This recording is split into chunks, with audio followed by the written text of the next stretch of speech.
Good morning बच्चों। आज 12वीं के अर्थशास्त्र में हम देखेंगे मुद्रा, अभिप्राय, उद्गम एवं कार्य में वस्तु विनिमय प्रणाली की कठिनाई। पहले क्लास में हम देखे हैं वस्तु विनिमय प्रणाली। वस्तु विनिमय प्रणाली वस्तु का आदान प्रदान होता है। किसी भी जितनी भी हमारी जरूरतें हैं वो सीमित जरूरत होती है, और सीमित जरूरत को हम कैसे पूरा करते हैं? वस्तुओं के आदान प्रदान से।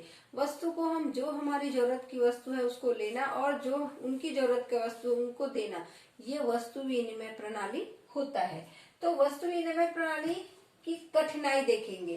तो दोहरे संयोग का अभाव। वस्तु विनिमय प्रणाली के लिए दोहरे संयोग होना जरूरी है। तो जो अभाव होता है, दोहरे संयोग मतलब जो हमारी जरूरत है और जो उनकी जरूरत है उसका संयोग होना जरूरी नहीं है। मुझे गेहूं की आवश्यकता है और जिसके पास गेहूं है जरूरी नहीं है उसको चावल की आवश्यकता है जो हमारे पास है। जैसे राम के पास चावल है और श्याम के पास गेहूं है। राम के पास चावल, श्याम के पास गेहूं। अब राम को जरूरत है गेहूं का, परंतु श्याम को चावल की आवश्यकता नहीं है, उसको कपड़े की आवश्यकता है और सब्जी की आवश्यकता है, राशन की आवश्यकता है, उसको चावल की आवश्यकता नहीं है। अब उसमें संयोग हुआ का संयोग हो ही नहीं रहा है, क्योंकि जो हमारी जरूरत है उनकी जरूरत नहीं है। तो ऐसे संयोग वाले व्यक्ति को चुनना कठिन कार्य है। जो हमारी जरूरत है और उनकी जरूरत है, दोनों आपस में हम मिल सके। दोनों के, अगर मुझे गेहूं की आवश्यकता है और उनको चावल की आवश्यकता है तो संयोग होगा, परंतु मुझे तो गेहूं की आवश्यकता है पर उस अगले व्यक्ति को चावल की आवश्यकता नहीं है, क्योंकि मैं चावल देना चाहता हूँ, परंतु उनको चावल की आवश्यकता नहीं है, उसको कपड़े की आवश्यकता है, सब्जी की आवश्यकता है। तो वो कैसे व्यक्ति को ढूंढेगा जो मुझे गेहूं के बदले मुझे सब्जी और चावल दे सके।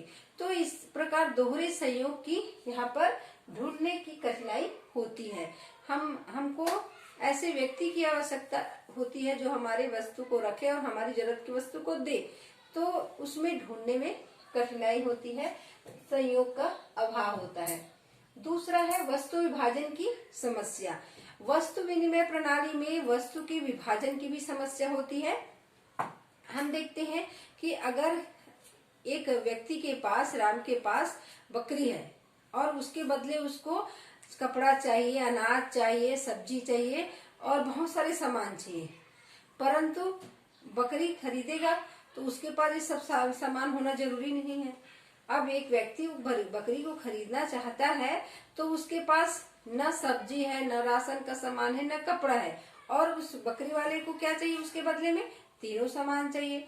तो वो बकरी को तो विभाजित करके नहीं दे सकता, तो विभाजन की समस्या उसमें आती है कि हम उसको विभाजित करके नहीं दे सकते। जरूरत तो हमको तीनों सामान की है, परंतु उसको वो काट के नहीं दे सकता, विभाजित नहीं कर सकता।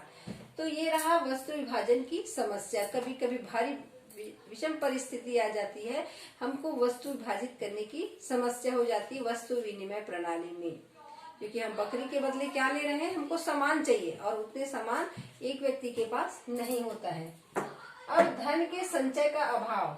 धन का संचय, वस्तु विनिमय प्रणाली में मुद्रा होता ही नहीं है, आदान प्रदान होता है, तो उसमें धन संचय नहीं कर सकते, धन का संचय ही नहीं होता। लोगों का जीवन ऐसे ही खाना बदोशी जैसे चलते रहता है, कोई विकास कर ही नहीं पाता, क्योंकि वस्तु का लेन देन ही बस हो रहा है, जीवन जी रहे हैं आदान प्रदान करके, विकास नहीं कर पा रहे, क्योंकि मुद्रा का चलन ही नहीं है, उसमें रखने का चलन ही नहीं, क्योंकि मुद्रा ही नहीं है, तो उसमें संचय कहाँ से होगा? हम दूसरी जगह वस्तु को बेच नहीं रहे तो हमारे पास धन आएगा कहाँ से? हम जितना है उतने बदली कर करके अपना जीवन चला रहे हैं। हमारा जीवन वहीं पर वहीं रुक जाता है, स्थायी खाना बदोशी जैसे हम जी रहे हैं। तो वस्तु संचय नहीं का अभाव रहता है। मूल्य मापन की समस्या। चौथा है मूल्य को मापने की समस्या हो जाती है। कोई भी निश्चित मापक नहीं होता। हम बाजार में जाते हैं, कोई भी वस्तु का मापक नहीं रहता, हम अंदाजी, जिसमें देखो चावल और गेहूं को हम अलग अलग मूल्य रहता है, कपड़ा का अलग मूल्य रहता है, किराना सामान का अलग मूल्य रहता है, उसका निश्चित मापक नहीं रहता। हम अंदाजे में अपने हिसाब से उसको देते रहते हैं। बाजार में भी जाएंगे, बाजार में हम अगर चावल गेहूं लेकर जा रहे हैं, उसके हिसाब से, माप के हिसाब से हम देते हैं।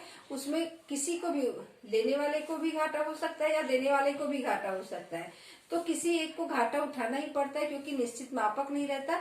उसमें थोड़ी सी समस्या आती ही है, क्योंकि हम हिसाब से, अपने हिसाब से उसको नाप तोल करके जो भी उसमें मापक रखते हैं उसके हिसाब से देते हैं। इसका निश्चित मापक नहीं रहता, माप करने का निश्चित यंत्र नहीं होता है। जैसे रुपए पैसे को गिनती से माप सकते हैं, किलो में तौल सकते हैं, तो उस प्रकार से मापक नहीं होता है। पांचवा दिया है क्रय शक्ति के हस्तांतरण की समस्या।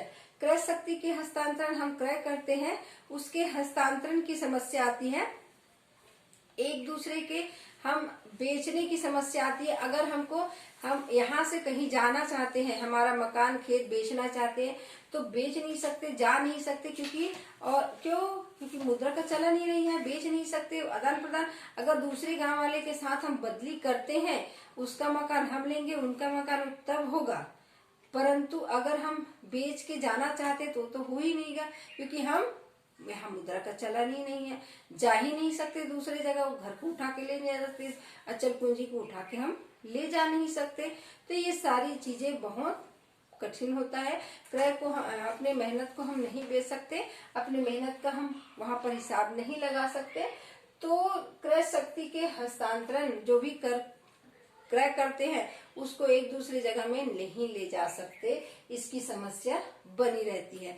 क्योंकि हम जमीन बेचते हैं तो उसके लिए हमें रुपए पैसे चाहिए, तो इसमें अगर हम बदला करते हैं दूसरे गांव से अपने गांव के जमीन को, घर को, तब ये कर सकते हैं, अन्यथा नहीं कर सकते। स्थापित भुगतान का अभाव। स्थापित भुगतान का अभाव वस्तु विनिमय प्रणाली में वर्तमान सौदे की भविष्य में भुगतान करने के लिए स्थगित करना कठिन हो जाता है। स्थगित भुगतान सुविधा के अभाव के अदल बदल प्रथा में कठिनाई उत्पन्न होती है।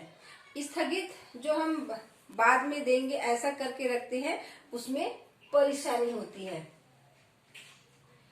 अब देखते हैं मुद्रा का उद्भव। मुद्रा का उद्भव कब हुआ होगा, मुद्रा का चलन कब हुआ होगा? तो मुद्रा जो है, जब से व्यक्ति यहाँ रहने लगे हैं, जब से व्यक्ति का दूसरे के साथ में वस्तुओं का लेन देन हुआ होगा, लोग रहना चालू करे होंगे, लोगों का विकास हुआ होगा, तब से मुद्रा का चलन हुआ होगा। क्योंकि लोग कहीं ना कहीं कैसे भी तरीके से अपने वस्तु का लेन देन किया होगा। और पौराणिक कथा, हम पुराने इतिहास को देखते हैं तो मुद्रा का चलन हमको समझ में आता है किसी भी रूप में। तो मुद्रा का चलन है चलते आ रहा है। कभी देखे हैं ऋग्वेद में, हम देखे हैं कि गायों को मापक रखते हैं, मुद्रा के रूप में मापते थे। उसके पहले दक्षिण महासागर में जो है मुद्रा का, दक्षिण महासागर में मुद्रा का टापुओं पर पत्थर की मुद्राओं को रखा जाता था मापने के लिए। उसके बाद जो है अलग अलग क्षेत्रों में अलग अलग मुद्राओं का मापन होता गया।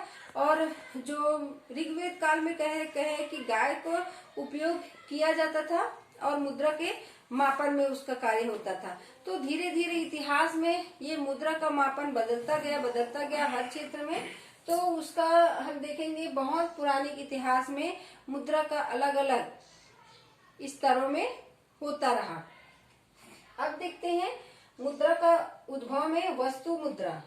मुद्रा का वस्तु के रूप में मापना, वस्तु को मुद्रा का मापक बनाना, वस्तु को जैसे मुद्रा विकास के प्रथम चरण है ये कि प्रचलित किसी भी वस्तु, जैसे चित्र में या गाय को, बकरी को, वस्तु को मुद्रा के लिए मतलब कार्य के लिए, आखेट है, उसके चमड़ा है पशु का, या पशुपालन युग में कोई पशु जैसे गाय है, बकरी है, कृषि युग में किसी अनाज के विनिमय का माध्यम मानकर, मतलब ये वस्तु विनिमय जो हम पढ़े हैं ना, वही मुद्रा का मापन होता है। वस्तु विनिमय जो हम पढ़ चुके हैं अभी, वही वस्तु जो मुद्रा के मापदंड के रूप में माना जाता है। जैसे अदल बदल जैसे किए हैं, वैसे ही एक मानक रूप माना गया। वस्तु को मानकर, मुद्रा का रूप मानकर उसका क्रय विक्रय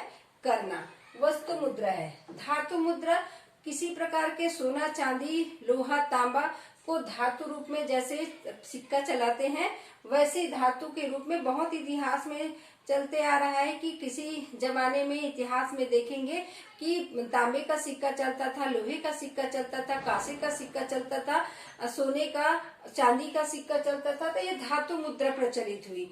तो अलग अलग जो राजा होते थे, अलग अलग जो हमारे काल हुए हैं, उसमें अलग अलग मुद्रा का प्रचलन होता रहा है।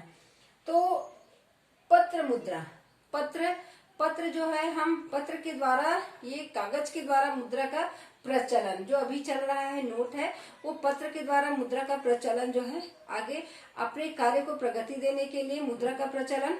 लेन देनों में बढ़ती हुई मात्रा, तय धातुओं की मात्रा कम, धातुओं की मात्रा कम पड़ते गया तो मुद्रा के प्रचलन, मतलब धातु मुद्रा में संचय की दृष्टि से, उसको बहुमूल्य की दृष्टि से रखते गए तो धातु कम पड़ने लग गया। धातु कम पड़े तो पत्र मुद्रा जारी किया गया। पत्र मुद्रा उसको व्यापार को बढ़ाने के लिए, चलन को बढ़ाने के लिए इसका प्रयोग किया गया। अब लोकप्रियता में धीरे धीरे कमी आने लगी और पत्र मुद्रा का प्रयोग तेजी से बढ़ता गया। प्रारंभ में पत्र मुद्रा प्रतिनिधि मुद्रा के रूप में थी, अब क्योंकि इसमें 100% स्वर्ण कोष रखा जाता था, यह मूल्यवान वस्तुओं की परिवर्तन थी। अब देखते हैं साख मुद्रा। जो हमारे साख मुद्रा है उसमें देखेंगे चेक है, हुंडी है और बिल है, क्रेडिट कार्ड है। अभी जो हम कर रहे हैं वो क्रेडिट कार्ड से करते हैं भुगतान। ये सब अब क्या आ गया है, साख मुद्रा आ गया है। चेक द्वारा हम किसी भी दुकान में जाते ही कुछ सामान खरीदते हैं तो चेक दे देते हैं बैंक के द्वारा, जो ये होता है। और क्रेडिट कार्ड है, अब एटीएम का है, उससे हम भुगतान कर देते हैं। तो ये सिस्टम और सरल हो गया है, पैसे की आवश्यकता नहीं है। बैंक में पैसा रहने से हम एटीएम से या अपना क्रेडिट कार्ड से हम वो चुका देते हैं। तो ये साख मुद्रा का प्रचलन तेजी से बढ़ रहा है। पहले वस्तु मुद्रा का चलन बढ़ा, फिर धीरे धीरे धातु कम होते गया तो पत्र मुद्रा है, और पत्र मुद्रा का समस्या अब दूर करने के लिए अब साख मुद्रा, जो पत्र मुद्रा में जो भ्रष्टाचार होता था, अब उसको कम करने के लिए साख मुद्रा जारी किया गया। साख मुद्रा में किसी को किसी प्रकार की कोई परेशानी नहीं होती है, काम अच्छे से होता है, सरल तरीके से होती है, और इसमें ज्यादा जोड़ घटाने और पैसे गिनने की समस्या समाप्त हो गई है। सीधा बैंक द्वारा जो होता है बैंक में चला जाता है और किसी प्रकार की कोई समस्या का सामना नहीं करना पड़ता है। तो ये रहा मुद्रा का उद्भव।